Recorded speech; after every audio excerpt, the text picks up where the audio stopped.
اور آپ دیکھیے یہ چیز خود قرآن کریم میں موجود ہے کہ اگر پیغمبر اکرم صلی اللہ علیہ وآلہ وسلم اپنی طرف سے ایک لفظ بھی بنا کر لے آئیں، ایک لفظ بھی، وَلَوْ تَقَوَّلَ عَلَيْنَا بَعْضَ الْأَقَاوِيلِ، تو ہم کیا کریں گے؟ لَأَخَذْنَا مِنْهُ بِالْيَمِينِ، اس کا داہنا ہاتھ پکڑیں گے، ثُمَّ لَقَطَعْنَا مِنْهُ الْوَتِينَ، اور اس کی رگے گردن کو کاٹ دیں گے۔ اور آپ دیکھیں یہ خود پیغمبر اکرم صلی اللہ علیہ وآلہ وسلم کی اور قرآن کی حقانیت کا ثبوت ہے میرے عزیز۔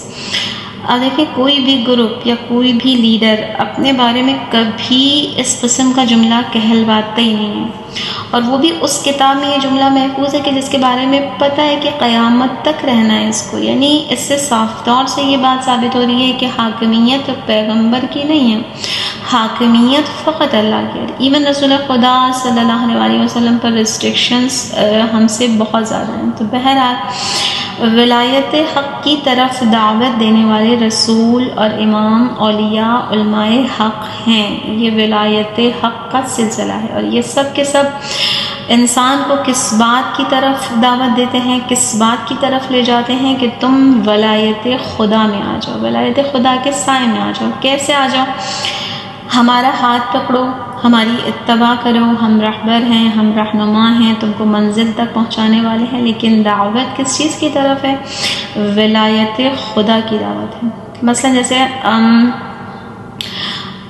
ہم آج کے دور میں کہتے ہیں جیسے امام خمینی رحمۃ اللہ علیہ، امام خامنائی رحمۃ اللہ، اچھا یہاں پر بھی جب ہم امام خامنائی کے ساتھ امام کا لفظ استعمال کرتے ہیں تو ہم امام معصوم کی بات نہیں کر رہے ہوتے، بلکہ ایز اے فالوور ایسا لیڈر کہ جس کی ہم فالوئنگ کر سکتے ہیں۔ کیوں؟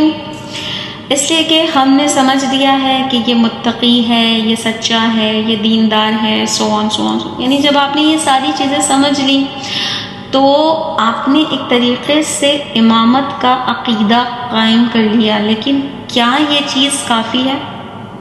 جب تک کہ جس کو آپ امام سمجھ رہے ہیں اس کے قریب نہ ہو، اس کی اتباع نہ کریں، اس کی بات نہ مانیں، یعنی قربت تو اسی سینس میں ڈیولپ ہوتی ہے نا۔ تو یہ جو قربت ہے، یہ لنک جو آپ ڈیولپ کر رہے ہیں، پہلے آپ نے امام سمجھا، یہ امامت کا عقیدہ قائم ہو گیا، پھر عقیدے کے بعد آپ اپنے ذہن، فکر، نظریے، عمل کے ذریعے سے قریب ہوئے، یہ ولایت ہے۔ تو معلوم فقط امام کی تشخیص کافی نہیں ہے، کیونکہ آپ دیکھیں امام کی تشخیص بنو امیہ کو بھی تھی، بنو عباس کو بھی تھی، ایسے ہی ہے، لیکن اس تشخیص نے ان کو کوئی فائدہ نہیں دیا۔ تو معلوم ہے جب تک امام کے ساتھ رشتہ ولایت میں نہ جوڑا جائے تو امام برحق فائدہ نہیں دیتا۔ تو قرآن کریم میں اگر آپ دیکھیں تو ولایت و امامت کا تصور جو ہے وہ عمومی ہے کہ ہر انسان کسی نہ کسی کو فالو کر رہا ہے اور وہ اس کا امام ہے، اور اپنے امام کے ساتھ اس کا کنیکشن اور اٹیچمنٹ اس کا رشتہ ولایت ہے۔ اچھا اب یہاں پر میں وہ آیت آپ کے سامنے پیش کروں جس میں بالکل وضاحت کے ساتھ ذکر ہے، اور یہ آیت تقریباً ہم سب نے سنی ہوئی ہے، پڑھی ہوئی بھی ہے، سورہ مبارکہ بنی اسرائیل کی آیت نمبر 71۔ ارشاد پروردگار عالم ہو رہا ہے، بسم اللہ الرحمن الرحیم، یوم ندعو کل اناس بامامہم، یعنی کہ جب روز قیامت ہوگا، حساب و حشر کا میدان ہوگا، تو اس وقت ہم تمام انسانوں کو، یوم ندعو، ہم پکاریں گے، دعوت دیں گے، بلائیں گے، کل اناس، تمام کے تمام انسانوں کو۔ اس میں آپ دیکھیں کسی کی بھی یہاں پر تفریق نہیں ہے، مطلب نیک، بد، مومن، مشرک، منافق، کسی کی بھی تفریق نہیں ہے، کل اناس، تمام کے تمام انسانوں کو، اور بے امامہم، بے امامہم کا مطلب ہوتا ہے جو، یعنی آپ دیکھیں عربی زبان کی باریکیاں ہیں کچھ، کہ جیسے ہم عام طور سے اس چیز کو یوں سمجھتے ہیں کہ بے امامہم، امام کے ساتھ، ٹھیک ہے نا، لیکن عربی قاعدے سے دیکھیں تو با کا مطلب ساتھ نہیں ہوتا، یعنی جہاں بھی با آتا ہے نا، جیسے بسم اللہ الرحمن الرحیم، تو اس کا مطلب اس میں اللہ کے ساتھ نہیں ہے، بلکہ با کے بہت سارے اپلیکیشنز ہیں، بہت سارے موارد ہیں جن میں استعمال ہوتا ہے۔ اس میں سب سے زیادہ جو استعمال ہوتا ہے وہ بائے سببیت کہلاتا ہے، یعنی اس کے سبب سے، فار دیٹ ریزن. تو بے امام ہم کا مطلب ہے کہ ہم امام کے سبب یا وسیلے سے دعوت دیں گے، ساتھ نہیں. یوم ندعو کل اناس بے امامہم، یعنی قرآن کریم میں بعض آیتیں ایسی ہیں جو کلیہ ہیں، یعنی کلیہ فراہم کرتی ہیں، بیسک رولز فراہم کرتی ہیں. جیسے آپ نے سورہ آل عمران کی ابتدا میں پڑھا ہوگا نا کہ قرآن کریم میں جیسے کچھ آیتیں محکم ہیں، محکمات ہیں، اور کچھ متشابہات ہیں. تو محکمات اور متشابہات کی تعریف یہ ہے کہ محکمات وہ ہیں کہ جو خود ایک اصول بیان کرتی ہیں، اور متشابہات وہ آیتیں ہیں جو محکمات سے مل کر معنی دیتی ہیں. اگر ہم ان کو ان آئسولیشن سمجھنے کی کوشش کریں تو غلطی کی طرف چلے جائیں گے. جیسے مثال کے طور پر قرآن میں آیت ہے اللہ کے ہاتھ کے بارے میں. اب اگر ہم اس آیت کو آئسولیشن سمجھنا شروع ہو جائیں تو اللہ کا ہاتھ، پیر اور پورا جسم آ جائے گا. لیکن یہ آیت کیا ہے؟ یہ متشابہات میں سے ہے. اچھا، متشابہات کا مطلب مشتبہ نہیں ہے. مشتبہ یعنی مشکوک، یعنی جس کی صحت میں شک ہو. متشابہ کا مطلب ہے کہ جو دوسرے سے مل کر مانا دے. تو یہ کس آیت سے ملے گی؟ کلیہ کیا ہے، اصول کیا ہے؟ لیس کمثلہ شیء، کہ خدا کسی کے مثل نہیں ہے، کسی بھی شے کے مثل نہیں ہے ذات پروردگار.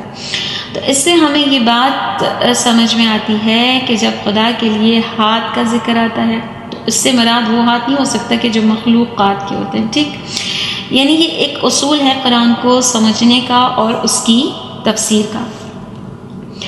تو پروردگار کہہ رہے یوم ندعو کل اناس بامامہم، یہ کلیہ ہے، اصول ہے کہ تمام کے تمام انسان، چاہے وہ مومن ہوں، چاہے مشرک ہوں، چاہے منافق ہوں یا کافر ہوں، کوئی بھی ہوں، انہیں ہم اس یوم میں ان کے امام بے امامہم، ان کے اپنے امام، یعنی اس سے یہ پتہ چلتا ہے کہ ہر انسان کسی کی امامت میں زندہ ہے اور اس امام کے وسیلے سے قیامت میں بلایا جائے گا. یعنی اس کا کیا مطلب ہوا کہ خدا فقط امام کو بلائے گا اور جتنے لوگ اس کے ساتھ لگے ہوئے ہیں وہ خود بخود کھینچے چلے آئیں گے، like a magnet and pieces of iron جیسے. یعنی آپ خالی میگنیٹ کو بلائیں گے اور اس کے ساتھ جتنے چپکے ہوئے خود ہی آ جائیں گے. یعنی ایک ایک کو پکڑ کے بلانے کی ضرورت نہیں ہے، تم بھی آؤ، تم بھی آؤ، تم بھی آؤ. تو یہ آیت ہمیں اس بارے میں بہت زیادہ غور و فکر کرنے کی دعوت دیتی ہے کہ ہم زندگی میں کس کو اپنا امام قرار دے رہے ہیں. کیونکہ آپ دیکھیں یہاں پر امام ایک مطلق سینس میں نہیں آ رہا، بلکہ اس میں کہہ رہے پروردگار بے امامہم، یعنی ان کے امام. خدا یہ نہیں کہہ رہا کہ امام جو میں نے مقرر کیا. اس سے یہ بات سمجھ میں آ رہی ہے کہ ہر شخص اپنا امام خود منتخب کرتا ہے، اور وہ امام جو ہے وہ خدا کا مقرر کیا ہوا انسان بھی ہو سکتا ہے، اور وہ امام اس سے ہٹ کر بھی ہو سکتا ہے. کیونکہ یہاں امام کی نسبت پروردگار عالم اپنی طرف نہیں دے رہا ہے. کس کی طرف دے رہا ہے؟ لوگوں کی طرف دے رہا ہے. اور ائمہ کے حوالے سے خود قرآن کریم میں جملہ موجود ہے کہ ائمہ خدا بھی ہوتے ہیں اور ائمہ کفر بھی ہوتے ہیں. اسی لیے پروردگار عالم سورہ توبہ میں کیا کہہ رہا ہے پروردگار؟ فقاتلوا ائمۃ الکفر، کہ ائمہ کفر سے قتال کرو. فرعون کو خدا نے امام کہا، ٹھیک، کہ جس نے کس قسم کی امامت کی؟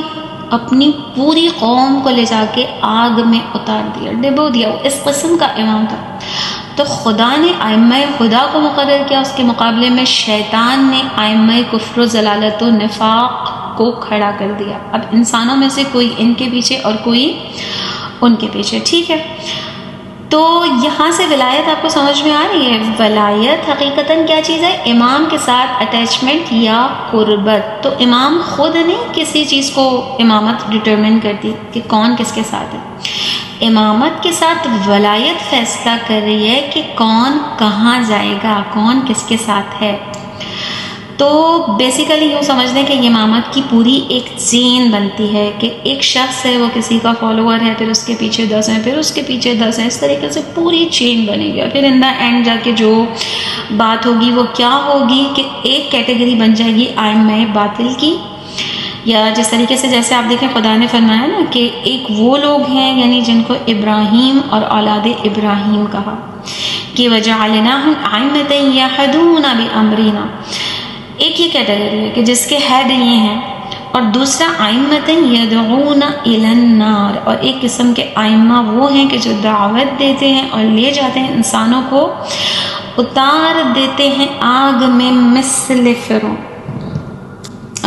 تو آج کی گفتگو کا ہمارا جو محصل ہے وہ یہ ہے کہ زندگی کے تمام فضائل، انسانی زندگی کی تمام فضیلتیں در حقیقت ولایت پر منحصر ہیں، یعنی اگر کوئی انسان رسول اور نبی اور امام ہے اس کی تہ میں بھی ولایت ہے، اور اگر کوئی فرعون، نمرود اور شداد ہے تو اس کی تہ میں بھی ولایت ہے، یعنی یا ولایت خدا ہے یا ولایت شیطان بتاؤ۔ اور آپ دیکھیے عزیزان، خدائی جتنی بھی چیزیں ہیں ان کے ہمیشہ دو پہلو ہیں، ایک یس ہے اور ایک نو ہے، تو ہاں اور نہ خدا کے ہر کام میں، یعنی کیا کہنا چاہ رہی ہوں کہ ہر شخص اپنی زندگی میں مومن بھی ہے اور کافر بھی ہے، ٹھیک؟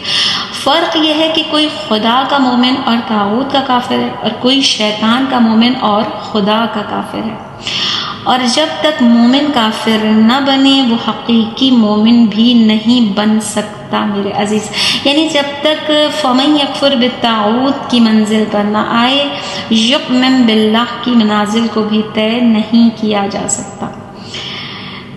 اس کو آج یہیں ختم کرتے ہیں، انشاءاللہ اگلی گفتگو میں مزید نئے نکات اور مطالب کے ساتھ حاضر ہوں گے انشاءاللہ۔ وآخر دعوانا ان الحمد للہ رب العالمین، والسلام علیکم ورحمۃ اللہ وبرکاتہ۔